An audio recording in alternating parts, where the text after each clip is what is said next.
The one thing you gotta love about our national team, it seems like the matches are always entertaining, no matter who the opponent is. 2-1 win today. I predicted 2-0. I believe in my preview, and I said Mitrovic and Jovic would score. Mitrovic scores both again, savior.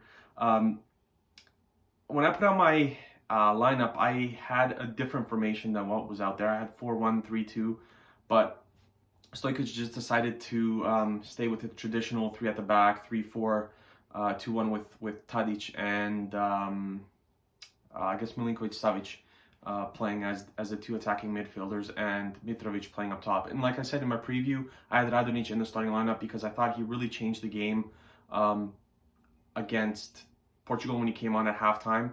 He got the assist, and he played extremely well in my opinion.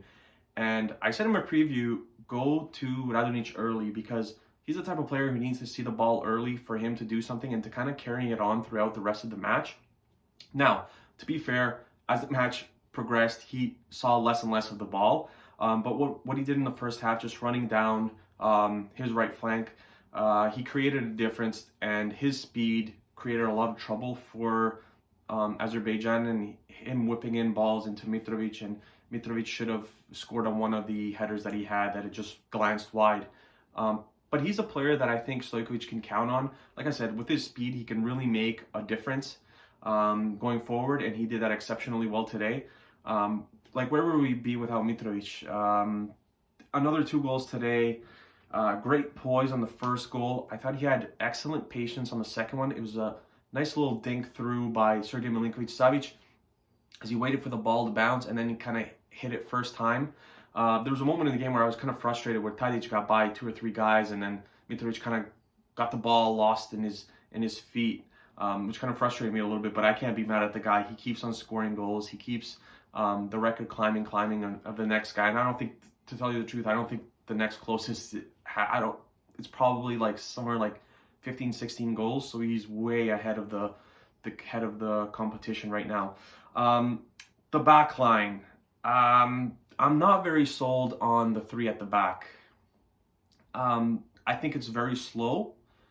I don't think it suits our style. I thought Spajic was pretty bad today.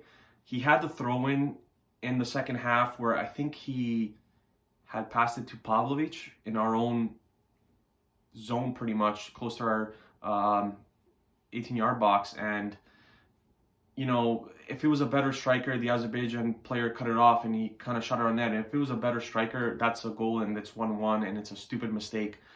Very lucky that they didn't score on that. He just kind of looked out of his depth, picked up a yellow card in the first half, and I was like, oh boy, like this, if this is a sign of things to come in the second half, it's gonna be a bad match for him. And I honestly could have envisioned him being sent off with a second yellow as well, just like Milinkovic got a straight red, but being sent off at some point in the match. Thank God he didn't. But I think this is a time to reevaluate the formation. Now, I don't know if it's up to the formation or it's just the lack of quality at the back today, especially. Like, I thought we were just very slow today, everybody. And the interesting thing is everyone made mistakes at the back today. Spajic made mistakes. Pavlovic uncharacteristically made mistakes. Stefan Mitrovic, off the top of my head, I don't remember him making too many or even one. But again, when 2 of the 3 guys make mistakes, it's very dangerous. Another thing that worries me is still we haven't put together a complete match as of yet.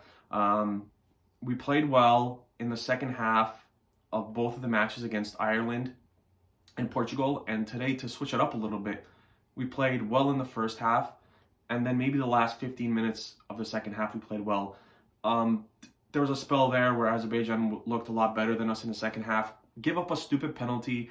Kostic's awareness has to be a lot better, especially when you're in the box. You have to know that there's players around you.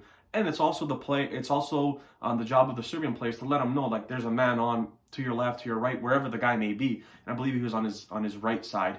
And, you know, he just kind of knocks him down, and it's a penalty. Cool, calm, and collected. Slotted into the right-hand side, Rajkovic's left. And I thought that they had the attack going forward, Azerbaijan, and you cannot allow that to happen. Now, again, I don't know if that's just the lack of quality or guys just getting nervous, but there's a lot of sloppy passes, especially in the midfield area, that needs to be cleaned up. And another thing, we've conceded way too many goals.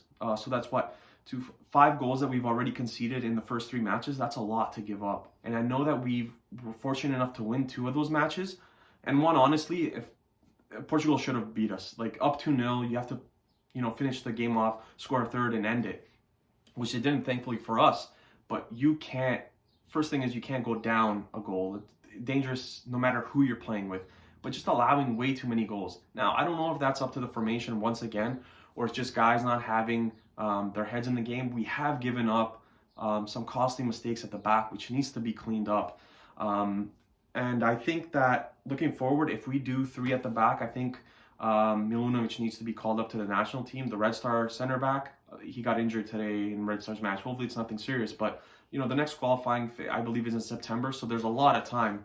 You're talking about 6-7 months, but there's a lot of time to get ready for that. And I think he's a player, if you're going to go with a 3 at the back, he performs very well with 3 at the back at Red Star. His height in the air, he's very good.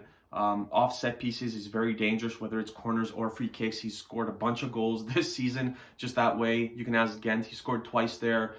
He's had some in the domestic league as well, and I think he would be one of the better players in the national team in terms of center backs. I think Pavlovic is starting to rise up top, and Milenkovic is still solid, but I think Milunovic would be a great guy to have there, just because he does have Champions League experience, Europa League experience, and he has been with the national team before. And unfortunately, he got injured. I think it was around 2017 or 18 where he got injured, and he was just never really called back.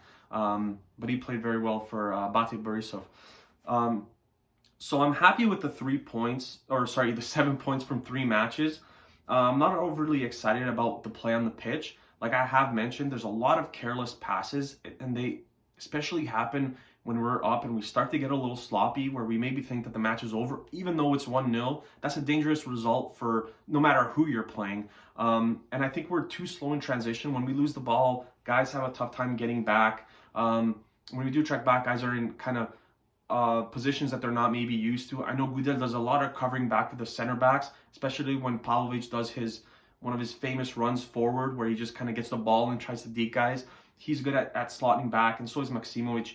But we need to get a lot better in terms of that aspect of the game. Like I already said, too many goals allowed, and we need to create more going forward. And we need guys to help Mitrovic. Like if we're depending on just Mitrovic to kind of score the goals for us, we're in trouble. Jovic came on today, was barely noticeable. I already mentioned Radonjic in the second half. He kind of tailed off a little bit, but I think we stopped kind of playing to his side. And when we did, felt like it was 2 or 3 guys in and around Radonjic trying to kind of stop him from crossing the ball in, which he does very well. But we need other guys to step up. Tadic, I thought, was really good today as well. When he was on the pitch for about 70 minutes, I think, and he went off, and that's maybe something that they had in negotiations with Ajax, saying, we'll start him and we'll play him 65, 70 minutes, but he won't go the full 90. And I don't think he went the full 90 in any of the 3 matches. But that's something that needs to be worked on. Vlahovic actually has scored, so there is something there. But we need other players to step up. Kostic also scored, but I didn't think Kostic was very good today. I thought Sergej Milinkovic-Savic played good today, especially the last 15 minutes. Like, when you're up in the last 10 or 15 minutes, I think he's a guy that you can give the ball to, and he really knows how to protect it well. He's a smart player in that sense, and there was a number of fouls that were drawn on him. Živkovic came on today, and Marko Grujic, they were the first 2 players on. I thought that was interesting. I like to see it. I like to see that some of the younger players are getting a chance. I really like to see that. So he kind of mixed it up a little bit, which, again, I love to see. Grujic did a solid job there, and Živkovic had a few touches with the ball. Didn't do too much, but like I said, it's good to see that those young guys are getting a chance. Maybe next time someone like Ilic will also get a chance to showcase his skill. What happens going forward with the goalkeeper situation, I don't really know.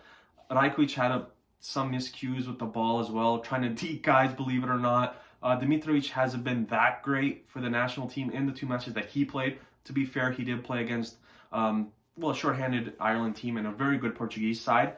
And what happens with the formation, like, I don't know if this is going to continue to be a 3-4-2-1 or a 3-4-1-2. I think the next opponent is Luxembourg and then maybe Qatar or something like that. But I think that match against Qatar we can use as an experiment to kind of use different formations. I predicted a 4-1, 3-2 in my preview. 4-1, 4-1 might work as well. I'm just not a huge fan of the three at the back, and because we just seem a little bit slow, we get caught off guard, and we've just conceded a lot of goals with that formation, and we haven't gone with any other formation. So we don't really have anything else to compare it to. Now, I also understand if you go with four at the back, then you do two center backs, and then obviously two players on the flanks. But like, who are those two players? Like, no one's really stood out. I know Ristich is kind of a converted left back, and the right back situation is kind of a little bit of a mess as well. So it'll be interesting to see what happens going forward. So let me know below what you guys think of the performance in the three matches and what happens with the formation.